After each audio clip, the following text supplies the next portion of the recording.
Welcome to Southwest Desert, where adventure meets the arid beauty of the American Southwest. Join us as we explore the rugged landscapes, uncover hidden historical gems, and dive deep into the rich legends and culture of this iconic region. Subscribe now and hit the bell icon so you don't miss out on the latest desert adventures. Please leave a like or comment. This is very helpful. Let's journey together into the heart of the Southwest Desert.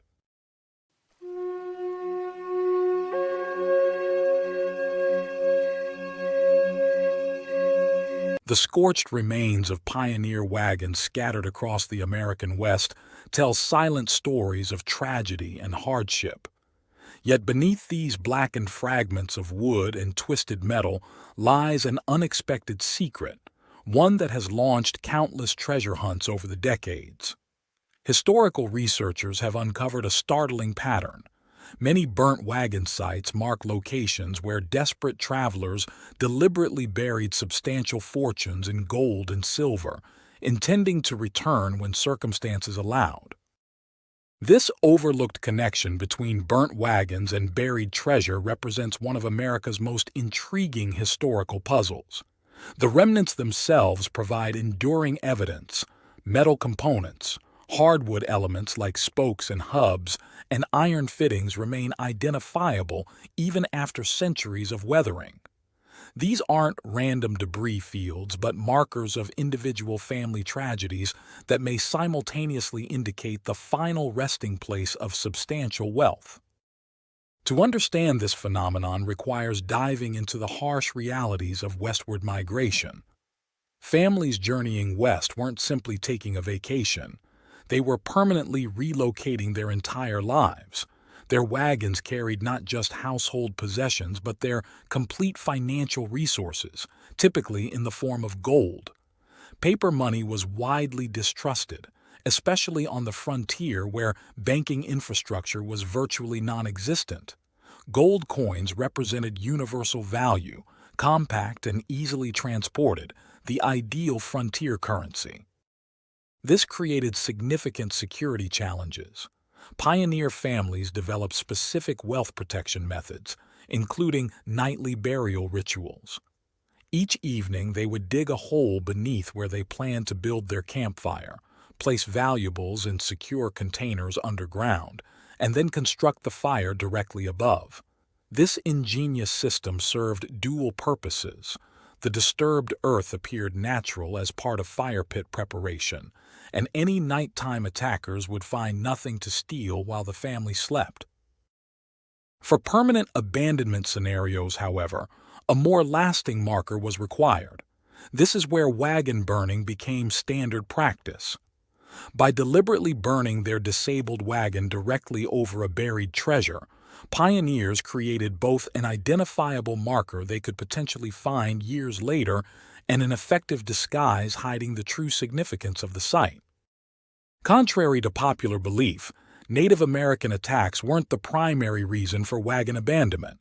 The leading cause was far more mundane: the loss of oxen. Pioneers consistently underestimated journey hardships, miscalculating distances, terrain difficulties, and water availability. When oxen died from exhaustion, disease, or starvation, wagons became instantly immobile. A loaded pioneer wagon typically weighed between 2,000 and 3,000 pounds, impossible to move without draft animals. Secondary factors included disease among remaining animals, conflicts with native tribes who sometimes targeted transportation means, and survival necessities that forced desperate travelers to slaughter draft animals for food. Whatever the specific cause, the consequences were immediate and devastating: abandonment of the wagon and most possessions, with travelers forced to select only what they could physically carry. Yet they almost never abandoned their gold, choosing instead to bury it for potential future recovery. The Donner Party tragedy provides a compelling case study. This infamous group wasn't just known for their snowbound survival horrors, but also represented a collection of relatively wealthy families. When departing Illinois in April 1846, they brought premium equipment, luxury household goods, and several $1,000s in gold coins, a substantial fortune at the time. Long before their Sierra Nevada catastrophe, they encountered disaster crossing Utah's barren salt flats. The harsh, vegetation-free landscape resembling a dead sea claimed 36 oxen through careless herding, forcing abandonment of 4 wagons, including one heavy Donner family wagon reportedly carrying a substantial gold cache. Historical records place this location a few miles east of Silver Island, a lonely peak on the western fringe of the Salt Desert. The Donner Party later buried additional valuables during their Sierra Nevada ordeal when they became trapped by an early snowstorm that claimed 36 of their 81 members. Unlike the Utah cache, most of this Sierra treasure was eventually recovered years later after the tragedy. Another documented case occurred in 1850, labeled by historians as the Paiute Revenge Treasure. An immigrant party seeking a shortcut to California encountered Paiute agricultural fields approximately 40 miles northwest of present-day Las Vegas. Running low on provisions, they made the fatal mistake of harvesting corn, pumpkins, and beans planted by Paiutes without permission. When native farmers protested, the immigrants drove them away forcefully. The Paiutes held a council, decided to pursue the party, and successfully stole their horses and oxen under cover of darkness. When the theft was discovered, conflict erupted, resulting in at least one casualty, a jeweler from Illinois carrying substantial wealth. His professional inventory included a great quantity of gold, jewelry, and watch collection intended for establishing a new California business. The surviving party members dug 2 holes, one for the jeweler's body, another for his valuables, then deliberately burned their stranded wagons over both sites, following established frontier practice. A relative later attempted recovery, but failed as shifting desert sands progressively covered the identifying markers. Later explorers discovered king bolts, iron plates, and burnt wagon fragments at the site, known locally as Burnt Wagons, approximately 7 miles northwest of Death Valley Junction, but they remained unaware of the treasure significance.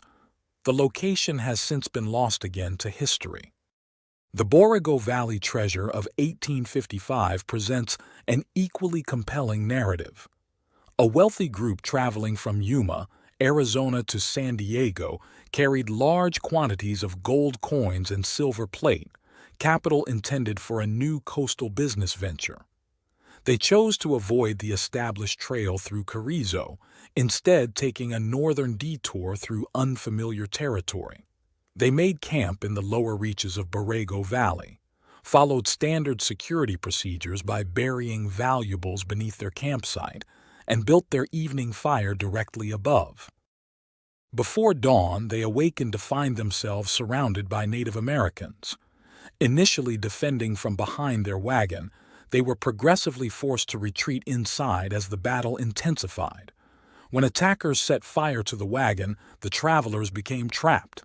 Each immigrant perished as they fled the flames, a total annihilation that left their treasure undisturbed beneath the charred wagon remains. Though the exact location has been lost to historical record, the basic geographical parameters remain known to researchers.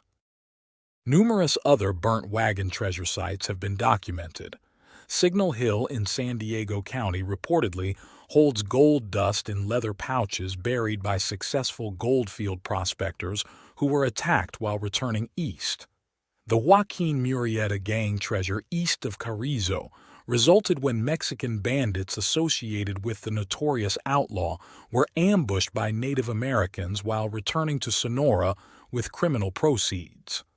In this unusual case, the attackers took small trinkets but cached larger valuables in large pottery vessels under a projecting rock ledge before burning the abandoned wagons.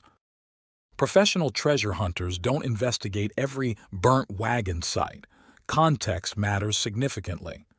They look for specific patterns, soil disturbances, and historical records suggesting the likelihood of valuable caches. The methodology combines historical research, pattern recognition, and selective investigation since not all burnt wagons indicate buried treasure. For modern treasure hunters, these historical patterns provide tantalizing leads. Many documented treasures remain undiscovered, with the historical record offering specific clues regarding their approximate locations. However, legitimate searchers understand these sites possess significance beyond potential wealth. They represent irreplaceable historical artifacts deserving respectful treatment and proper archaeological documentation.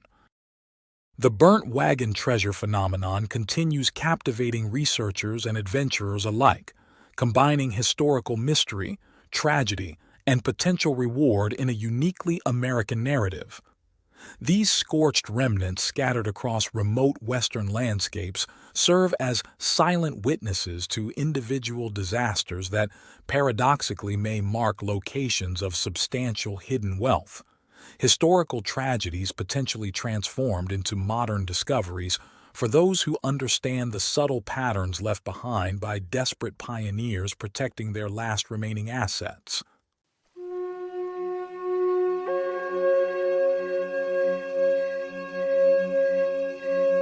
Imagine millions in gold and silver coins glimmering in a crystal-clear Texas spring, a fortune untouched for over 2 centuries, protected by seemingly bottomless depths. This is the legend of the lost bottomless pit treasure, where in 1803, a desperate captain sacrificed a king's ransom rather than surrender it to bandits. Welcome to Southwest Desert, where today we explore one of the most compelling lost treasure stories in American history. Northeast of the Rio Grande in Dimmitt County lies the Grand Rock Waterhole, hidden among rugged hills northwest of Carrizo Springs. This marvel presented travelers with an oval-shaped body of exceptionally clear water never successfully plumbed to its bottom. The spring served as a natural resting place for countless travelers. Indigenous tribes, Mexican traders, and Anglo settlers recognized its strategic importance en routes through arid South Texas. The flat ground surrounding the spring provided ideal camping conditions, while the mysterious waters offered reliable refreshment in an otherwise harsh landscape. Archaeological evidence spanning generations bears witness to these visitors. What makes this spring truly special isn't just its mysterious depths, it's the fortune rumored to lie beneath. According to legend, resting at the bottom are 30 mule loads of treasure, gold coins, silver pieces, and bullion worth several million in early 19th century terms. Today, the value would be astronomical. This was a carefully planned capital transfer from Mexico City to San Antonio in 1803 when Texas remained Mexican territory. San Antonio was emerging as a commercial hub, with growing wealth among Spanish and Mexican elites creating demand for banking and business development. This shipment represented a significant investment in northern settlements, intended to stimulate economic growth in the frontier regions. In early summer 1803, a special mission departed Mexico City with 30 mules carrying precious cargo. The Mexican government assigned 50 well-armed soldiers as escort, equipped with period muskets and sabers. Multiple civilian drivers skilled in handling pack animals joined the expedition, along with guides familiar with the challenging northern territories. Command fell to Captain Palacio Flores, an ambitious officer with powerful family connections, including ties to General Santa Anna. For Flores, successful delivery meant significant career advancement. The expedition initially progressed smoothly through central Mexico, following established roads through the eastern highlands and making regular stops in significant cities. Everything changed when they crossed the Rio Grande 50 miles upstream from Laredo. Entering South Texas meant difficult terrain, sparse population, and increased danger. Shortly after crossing, mysterious riders began observing the pack train from a distance. Initially just a few observers, their numbers grew to approximately 30 as they encroached closer, suggesting coordinated surveillance rather than simple curiosity. Captain Flores implemented heightened security during their first night after crossing. Guards were doubled, the treasure arranged defensively, and all soldiers maintained vigilant watch as they continued their journey. Following Pina Creek as a natural guide, the expedition reached Grand Rock Waterhole on the second day after crossing. Flores established camp with strategic considerations. Treasure packs were stockpiled centrally near the spring for protection, while soldier quarters and animal areas were arranged to optimize defense while providing necessary rest. After an uneventful first night at the spring, Flores made a catastrophic error in judgment. Perhaps growing overconfident, he reduced security measures. Extra sentries were no longer posted, guard rotation returned to normal protocols, and general vigilance relaxed. His reasoning was flawed. He believed the threat had disappeared and overestimated his military escort's deterrent effect. Complacency replaced caution with deadly consequences. The bandit attack came during breakfast preparation. Using multiple attack vectors from adjacent ravines, the raiders exploited the element of surprise to devastating effect. The first wave caused immediate casualties among unprepared soldiers, creating confusion throughout the camp. Flores responded rapidly to the initial attack. Assessing the chaotic situation, he recognized the serious threat and implemented immediate countermeasures. He organized musketeers into defensive formation, established a skirmish line, and prepared for combat. But facing overwhelming odds, Flores made a decision that would secure this story's place in history. Recognizing possible defeat and determined to deny the bandits their prize, he issued an emergency order: throw all treasure packs into the bottomless spring. This preservation strategy was implemented immediately.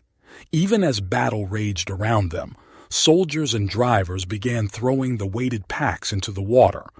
Pack after pack disappeared beneath the crystal surface until all 30 mule loads were submerged. The strategic thinking revealed Flores's dedication to his mission. Preventing bandits from seizing the treasure became his primary goal, even above survival.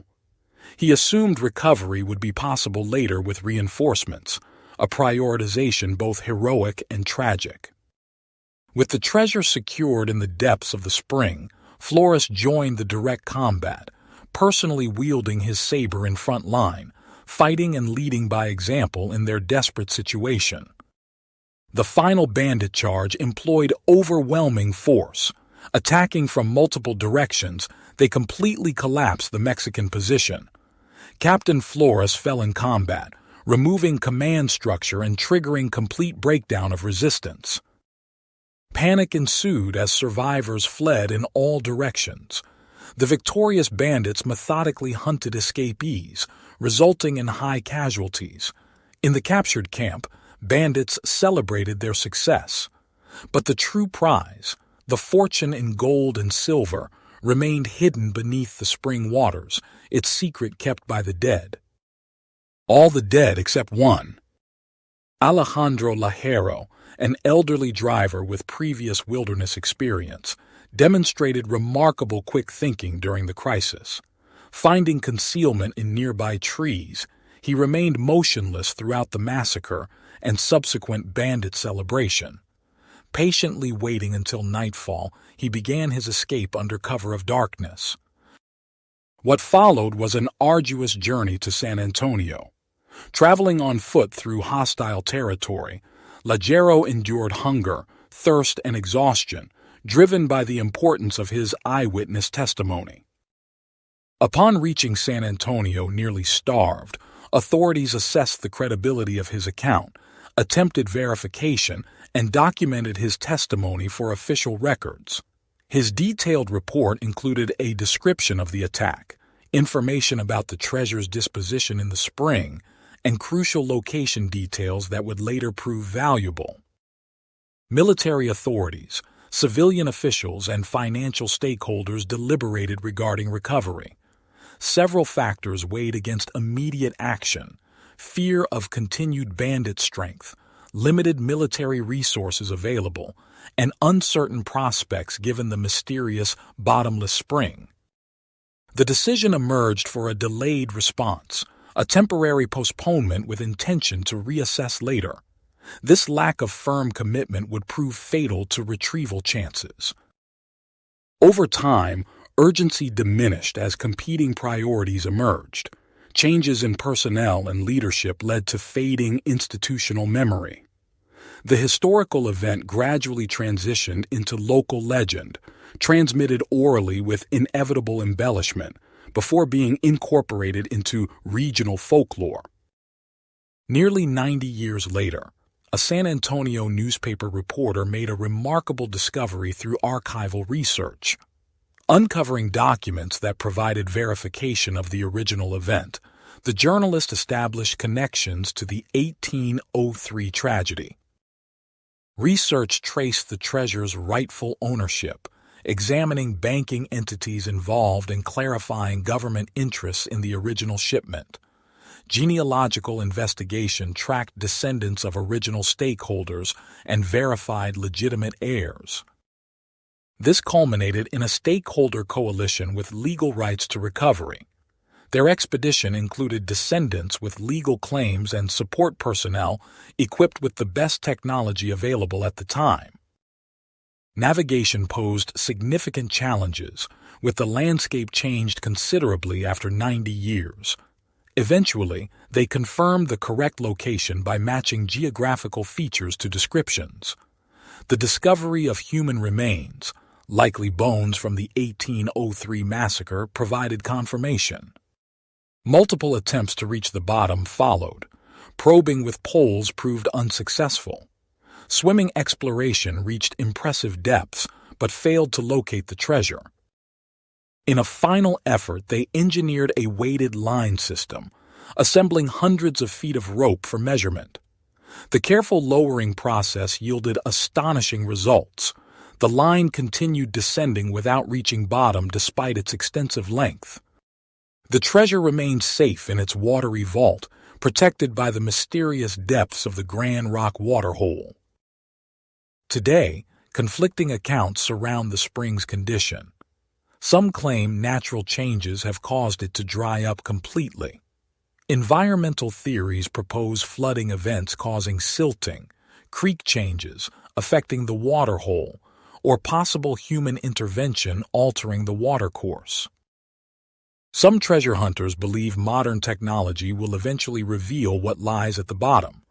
Others suggest the spring might connect to subterranean river systems, potentially dispersing the treasure through hidden waterways. If you would like to contribute to my channel, join my Patreon community and discover my art print products on my website in the links provided in my description. Also, if you would like a particular image from my videos, give the timestamp for the image, and I will upload it to my website and Patreon. Thank you.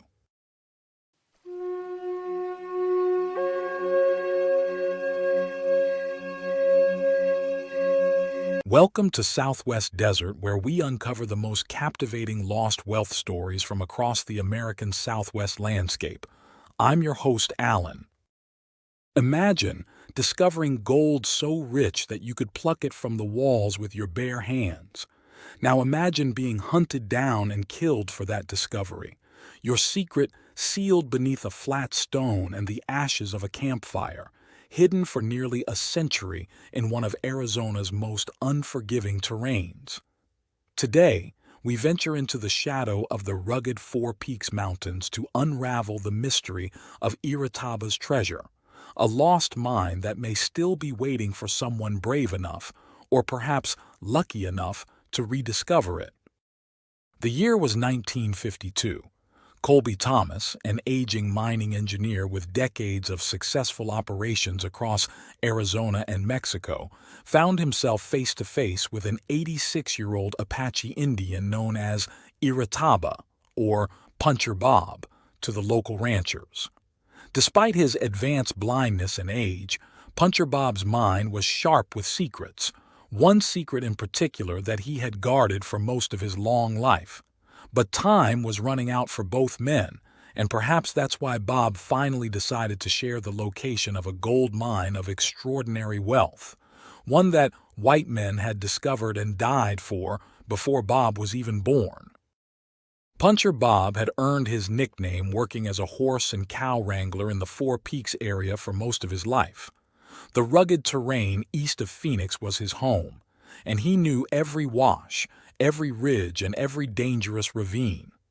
He also knew Colby Thomas, and over the years, a friendship had formed between the Apache elder and the mining engineer. Thomas had shown kindness to Bob, offering help when needed, never judging the old man for his heritage or his past. It was this friendship, coupled with Bob's advancing age and deteriorating health, that finally loosened his tongue about the gold. What Thomas heard next was the stuff of treasure hunters' dreams. Puncher Bob laid out precise instructions for finding the lost mine, a location several miles to the east of Hughes Well in central Arizona. The directions seemed straightforward enough. Go by way of the Bush Highway to the sign that marks the turnoff to Hughes Ranch, then proceed to the Hughes Well. At this point there is a junction of two washes. Take the southerly wash about 5 miles east. Here, there will be evidence of an old digging in the side of the wash. Climb out of the wash onto the bench and seek the biggest Palo Verde tree in sight. At the base of the tree measure 20 feet southwest. The opening of the mine is at that point. Despite being over 80 years old himself, Thomas couldn't resist the lure of one final strike. The passion for discovery, the thrill of the hunt, mining was in his blood. He stopped in Mesa to reconfirm the directions with Puncher Bob, who was living there with his son, and then set out alone into the wilderness. The journey began on dirt roads that would challenge even today's off-road vehicles. Thomas camped that night by the well, knowing that come morning he would have to continue on foot into increasingly hostile terrain. And hostile it was.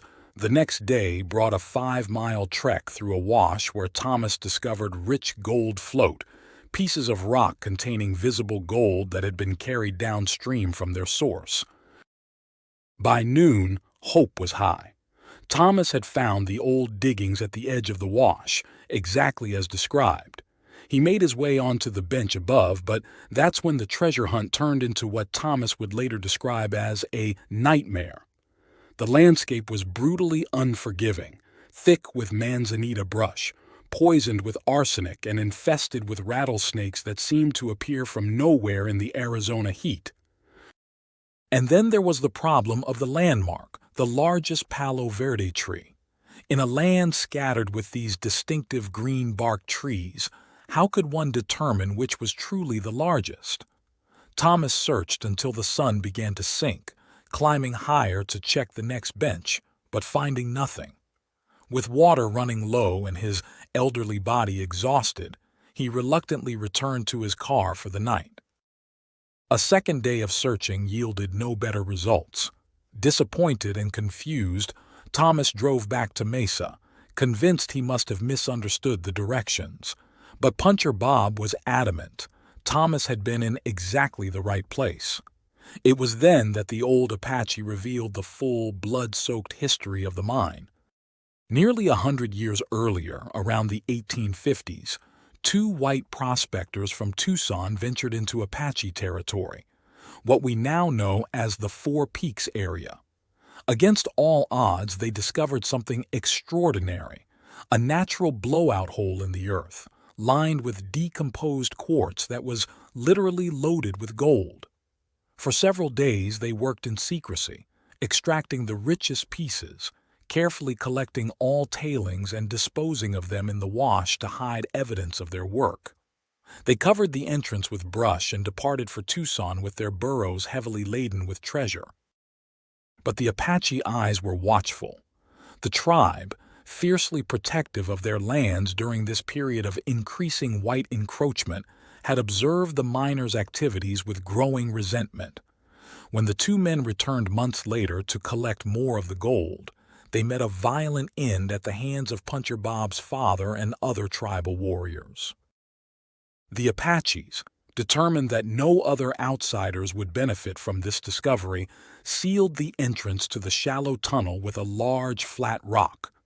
To further disguise their work, they built a fire over the site, leaving what appeared to be nothing more than the ashes of an abandoned campfire.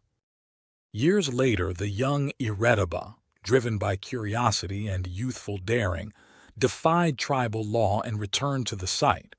He propped up the rock and broke off pieces of the gold-laden quartz for himself. When discovered, he was severely punished by the tribe, which by then had been relocated to the San Carlos Reservation. Despite working as a rancher in the Four Peaks area for decades afterward, Bob never returned to the mine again, until old age, illness, and need drove him to share its location with Colby Thomas. Thomas was determined to make another attempt, but his first exhausting search had taken a toll on his health. After recovering several months later, he enlisted the help of Ed Abbott, a fellow prospector who had successfully worked the old Gunsight mine. On their return visit, Thomas remained at the well while Abbott searched the area. Abbott's search revealed something unexpected, a newly marked claim and fresh digging at the edge of the wash. Had Puncher Bob shared his secret with someone else? The claim complicated matters as it overlapped the area where they believed the blowout to be located. Upon returning to Mesa, they discovered another setback. Bob and his son had moved with no forwarding address. Thomas decided to wait, hoping the unknown prospector would eventually abandon the claim. But time waits for no one, especially men in their 80s. In 1952, at 89 years of age, Colby Thomas passed away without making his final big strike.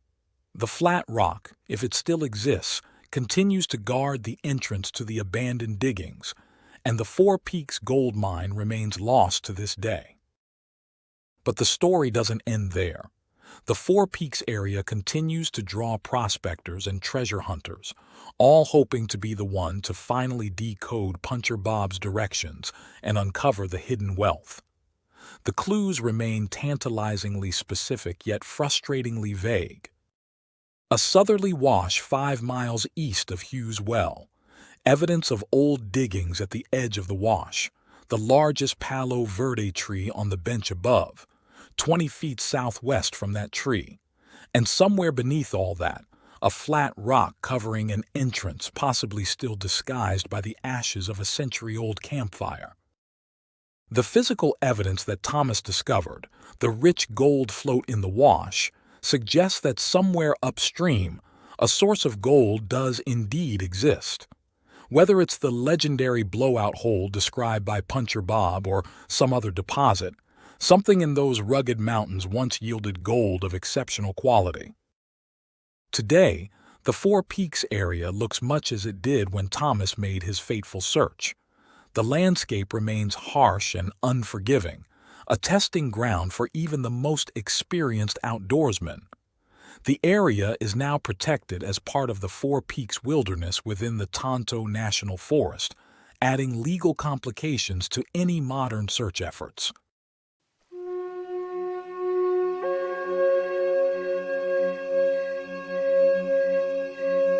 Every few months, a Native American man would walk alone into the dusty frontier town of Blythe, California. The year was 1921. This solitary figure would stroll into the general store, gather his supplies, and when the time came to pay, he'd reach into his pocket and pull out a handful of pure gold nuggets. The shopkeeper would smile knowingly, and the other customers would fall silent, watching the transaction with hungry eyes. Where was this man getting his gold? Despite decades of attempts by prospectors, treasure hunters, and swindlers alike, no one ever discovered his secret. This is the story of Chinkino, the guardian of what became known as lost Papuan gold, perhaps the most tantalizing lost treasure in the American Southwest. The tale begins in the sun-baked mountains west of the Colorado River, where a fortune in placer gold has remained hidden for over 150 years. It's a story of survival, loyalty, and secrets kept beyond the grave.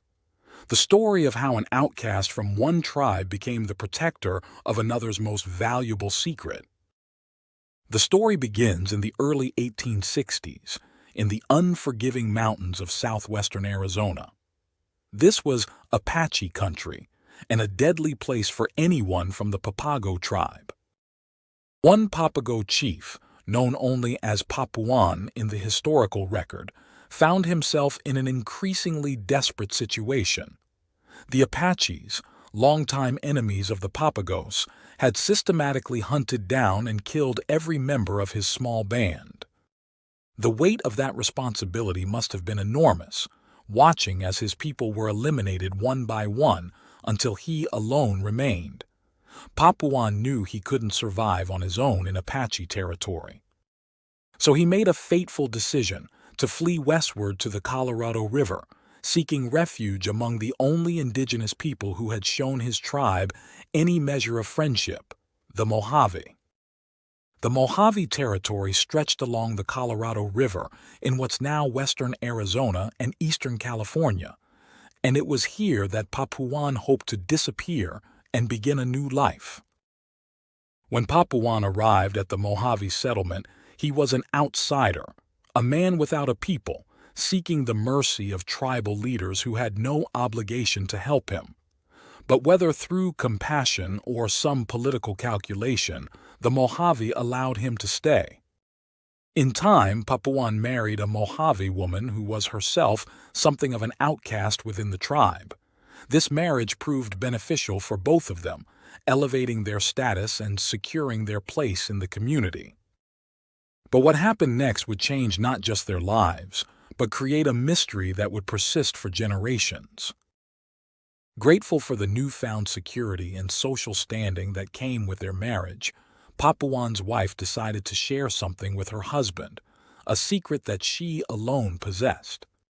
One night, the couple slipped away from the Mojave camp unnoticed. They traveled west across the Colorado River and into a harsh mountain range that would later be named the McCoy Mountains, after Bill McCoy, who operated a government trading post in Ehrenberg during the 1860s. These mountains rise abruptly from the Sonoran desert floor, a jumble of sun-blasted peaks and hidden canyons.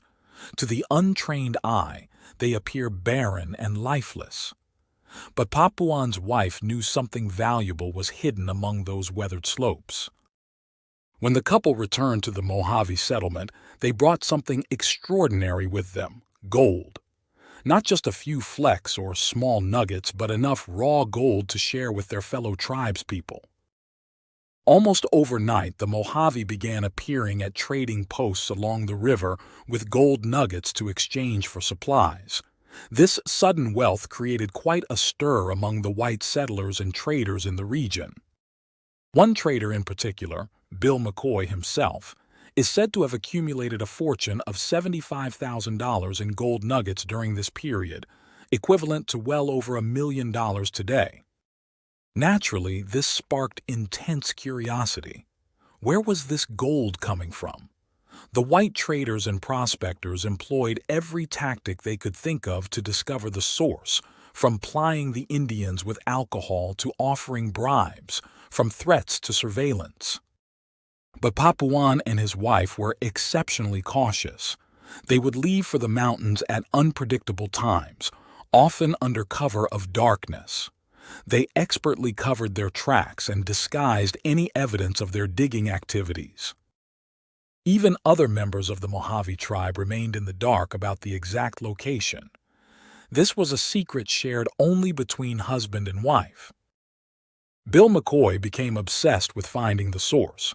He sent men to follow Papuan, but the Papago chief and his wife always managed to elude them. For over 2 decades, Papuan and his wife continued their mysterious gold-gathering trips. Then, in 1886, tragedy struck.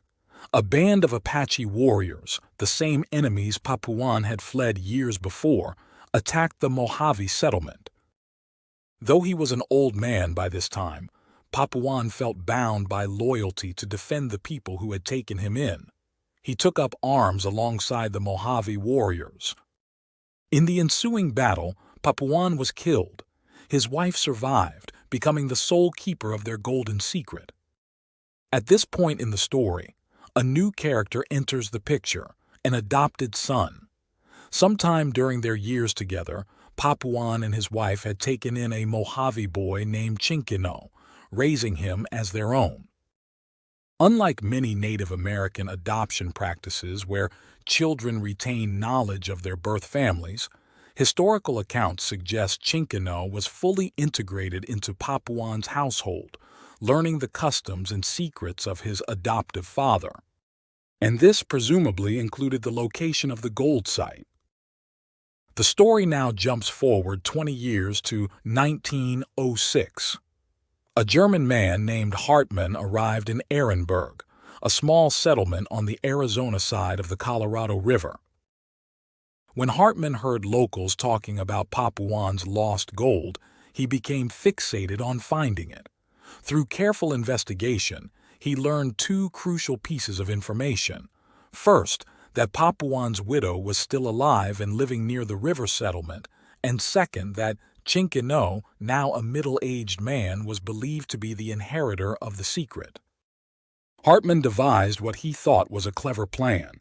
He sought out the elderly widow and began an elaborate campaign to win her trust and affection. For months he attended to her needs, bringing her gifts and telling her she reminded him of his own mother. All the while, he was working to undermine Chinkino, spreading rumors and trying to drive a wedge between the adopted son and his elderly mother. But Papuan's widow wasn't easily manipulated. She seemed to understand Hartmann's true motivations. Then, one winter day, the old woman fell seriously ill. Sensing his opportunity slipping away, Hartmann pleaded with her to reveal the location of the gold before she died. He reminded her of all he had done for her. Perhaps seeing that the end was near, she finally relented, at least partially. She told Hartmann that she and Papuan had concealed the mine so thoroughly that verbal directions would be useless. Someone would have to physically guide him there. When Hartmann demanded to know who could lead him to the gold, she whispered a single word before dying, Chinkino. Hartmann must have been frustrated beyond words. After months of trying to discredit Chinkino, he now discovered that this man, the very person he had been working against, held the key to the treasure he sought. True to form, Chinkino wanted nothing to do with the German. He had undoubtedly heard about Hartmann's attempts to turn his mother against him. In the years that followed, Hartmann persisted, offering Chinkino gifts and money to reveal the secret. Occasionally, Chinkino would accept these offerings, but he always found reasons not to disclose the mine's location. His most frequent excuse was that the spirits of his departed parents would be displeased if he revealed their secret to outsiders. And yet, throughout this period and for many years afterward, well into the 1920s, Chinkino always seemed to have gold nuggets to pay for supplies when he visited the trading posts at Blythe and Ehrenberg. This is where the story becomes truly fascinating. Chinkino would sometimes agree to guide prospectors to the site, accepting payment in advance. But as they neared what should have been the location, he would suddenly claim to be confused or unable to remember the way. On other expeditions, he would deliberately waste the party's water supply, forcing them to abandon the search and return to the river before they died of thirst. Despite intense surveillance by hopeful gold seekers, no one ever managed to follow Chinkino successfully to the diggings. Somehow, he always gave them the slip. Some people theorize that the wily Chinkino was using an elaborate system of backtracking to throw off pursuers. Others believe that the gold site wasn't in the McCoy Mountains at all, but actually lay on the eastern side of the Colorado River, possibly in the Castle Dome Mountains of Arizona. The husband of the woman who recorded this story in the historical record, identified only as Legend, prospected extensively along the Colorado River in the 1920s. He believed the McCoy Mountains were indeed the most likely location of Papuan's gold. Although he and other prospectors made some minor gold discoveries in these mountains, the main deposit, the mother lode that supplied Papuan, his wife, and later Chinkino with their steady stream of gold nuggets, has never been found. Thank you for joining your desert frontiersman Alan for another Southwest gold story. Check out my large catalog of Southwest videos and playlists on historical tales, legends, lost gold stories, and adult bedtime stories. If you like a certain image from my videos, tell me in comments and give timestamp. Happy trails!